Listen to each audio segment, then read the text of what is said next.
It's U.S. Open time. It's your East Coast bias debut. You ready to rock and roll? JJ, I'm happy to be here. From the East Coast originally, so I got all the bias you need. That's what we're talking about. Now, House, you got to fill me in because I am crashing now a little impromptu fairway rolling. What is it that you guys like to do the day before, in this case, the day of a major, that is like our last bit of knowledge, insight that we got to share with the audience? This is where you guys kind of enlighten me a little bit. So what is it, House? Yeah, so we get a preview up at the beginning of the week with the inimitable Justin Ray. That one's up. Please go back and check. You see how we did. But then what we like to do, Nathan and I, is once all of the press conferences have been conducted and there's been actual play on the golf course under the conditions that the guys are likely to confront, we like to fine tune a little bit. We like to narrow it down. Some guys show themselves, reveal themselves to be instant cross-offs, and some guys are like, I had an inclination in that. Now maybe I bite down a little bit harder. So that's where we're at, JJ. And the beautiful thing with the FanDuel Sportsbook is, even though there is play already on that golf course, the odds are all live. All of your finishing position, all of your wins, you can still jump in and get this action down. Fair enough. So, Nathan, what have you learned in the last 24 to 48 hours that you feel like you got to put to the test here and you got to use to your advantage? That House was a man ahead of his time by knowing that Rory McIlroy is struggling. I mean, his press conference was defensive. He would not even name the model of TaylorMade driver he's playing. He has still got some real bitterness. And candidly, he's being a little bit petty with the media this week. And when Rory's in that mode, it's just never great. I think he is really struggling with a hangover from the Masters win. Understandably, there was a lot of emotion we saw come out of him. I think it's going to take him a while to recover. And House's bet on him missing the cut does not look bad. House, you still feel good about that, I think.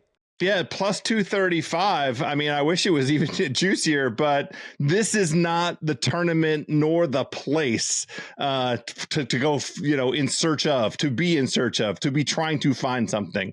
This ain't it. The crazy thing with Rory is nobody's played better in the U.S. Open over the last 5 years than Rory. I mean, all he's done is rack up top 5 finishes, but I don't want anything to do with him when his mind seems to be wandering in the many directions that it is, Nate Dogg. Yeah, I mean, the last 2 years of the U.S. Open, Rory should have won. He should have won at LACC, and he obviously should have won at Pinehurst number 2. I think he's coming in. Rory tries things on for size a lot when it comes to his emotions. And right now he's trying on being short and bratty in press conferences, and it doesn't feel good. The best that we ever see Rory is when he's comfortable, in his element, in his groove. That's not this week. Interesting. Okay, Nate. So when you're trying to look at golfers you like, top 10, top 5 to win this thing, is it driving accuracy? The rough at Oakmont looks insane. A buddy of mine was there a month ago and said it's soup. It's insane. You've never seen anything like it in your life. And it puts Bethpage to shame, which I'm like, holy smokes, it put Bethpage to the shame. What are we talking about here? Do you want to have guys that are hitting fair? Like, what is the type of golfer you're looking for to have success this week? I think this one in particular is set up for people who are going to suffer best. And so I want people who are going to be even keeled mentally for sure. But I really am looking at rough proximity this week, especially as you get outside of who can win. I think at House and I will tell you there's really 5 guys who we think can win. And it's Scotty, it's Bryson, it's Rory, it's Jon Rahm, and it's Xander. And right now you can get Jon Rahm at the same odds as Rory, which is crazy to us because House, I mean, you should talk about Rahm. He was on the ground this week. You saw his driver in play. Yeah, Jon Rahm is getting all kinds of action for me in terms of finishing positions. And I will have I haven't jumped onto it all the way yet, but for him to win, it would surprise no one. First of all, I was at the Live Virginia event last week, got to see up close and personal his driver, his accuracy. And, he is finding fairways very comfortably, with ease, I would say. He also is in great headspace. Like his press conferences this week were excellent, and all the lead up stuff. Somebody put him in front of a camera and had him run down the list of U.S. Open winners since 2000. Man, pulled it right. I mean, he's just in good headspace. He's in a good mindset. Yeah, he really is a student of the game. But I think rough proximity is the stat that I'm looking at, JJ. And so when I look at other guys outside of those top five who I think can perform this week, Justin Thomas is fourth in rough proximity. He's fourth in shots gained total. His problem has been off the tee this year, but he's gained shots off the tee in his last three starts. That includes two big boy golf tournaments at Truist and Memorial. He was T2 at Truist. He's sitting there at plus 360 to top 10. I'm not sure this is a week he can win, but it feels like a week with the way that he plays the golf ball out of the rough that he can definitely hang around. He's shown us repeatedly that he's got some dog in him. He's struggled a bit outside of those PGA championships, but I think that's an interesting stat. And for that reason, I'm also looking at a guy like Bud Colley, who's sitting out there right now at plus 400 for a top 20. He's 10th in proximity from the rough, 10th in shots gained total, 15 on approach overall. The guy's got a T6 at the Players, T4 at Valspar, T5 at Valero, third at Charles Schwab a few weeks ago. He's quietly up to 58th in the world, sitting there plus 400 for a top 20. I like it. Okay, boys. I have a couple of top 10s and 20s I want to fire at you because House and I are in lockstep agreement. We're in on our guy, Bryson. I have Bryson to win this thing. Schauffele, House has convinced me every which way on Schauffele. So those are two outrights I've played. But I like getting in the weeds here, Nate, with the top 10s, with the top 20s. Out of these three, who do you like the best? Who is the worst of the bunch? I threw in top 10, top 20, top 5. Tommy Fleetwood, Shane Lowry, Patrick Reed. Your thoughts? Well, I really think I like Tommy Fleetwood the best in those ratings. I just think I'm not sure Tommy is going to bring his first win on U.S. soil at a U.S. Open, but he has just consistently played great this year. So I like that the best. I worry a bit about Shane Lowry because Shane, there's always a lot. Listen, he's played well at these U.S. Opens, but I think this week is going to be a sufferfest. And we have seen a few times this year where Shane has really lost his temper. So I worry about Shane in that regard. That said, man, Patrick Reed with the short game, you would think maybe around here you'd get him a little bit higher up on the board. It's just that, he missed the cut at the PGA.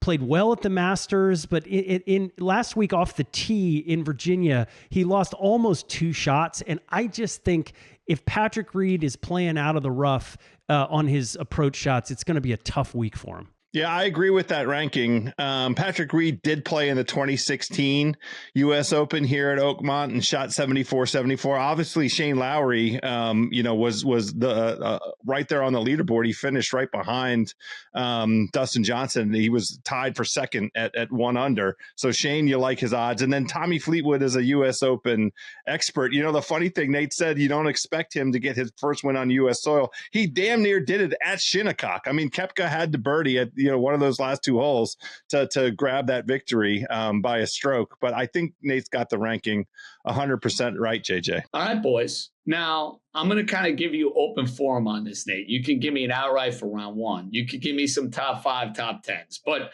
you're gracing us with your presence. Give us a couple of your favorite bets. We love it. Like, I need some more to add to the FanDuel portfolio. Like, I've already made way too many bets on this U.S. Open. But now I got you guys with me, so you're going to be bad influences. Give me even more. So what are we thinking? There's a couple other things that I'm looking at.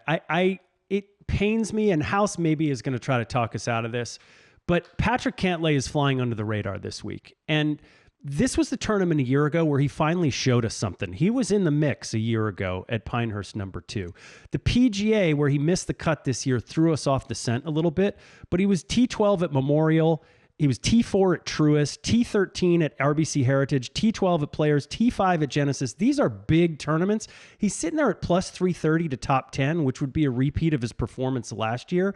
Again, as I'm looking past those 5 guys who you think have the chance to win, he's one of those guys who feels a little bit underrated to me this week.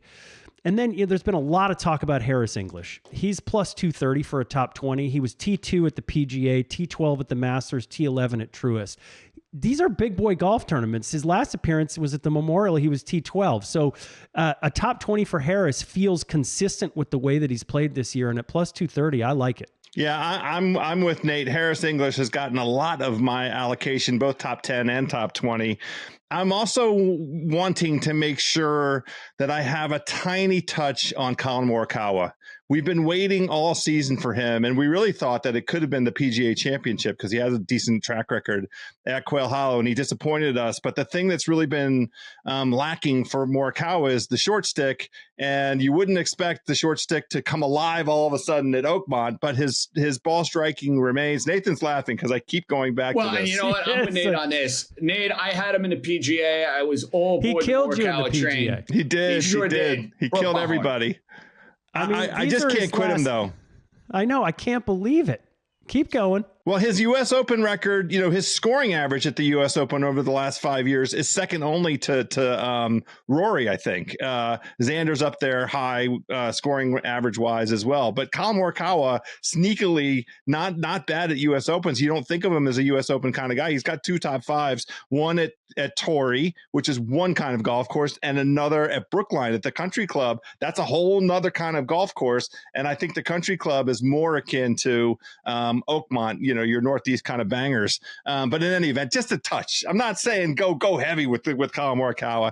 The guy that I have to root for and give some shout outs to, my main man, Danny McCarthy, who keeps playing hard golf courses well. He's got 3 straight top 40 finishes in the U.S. Open, and his track record, he just finished inside the top 10 at Quail Hollow, and he is one of the preeminent short stick strokers on tour. You absolutely want guys that are comfortable putting.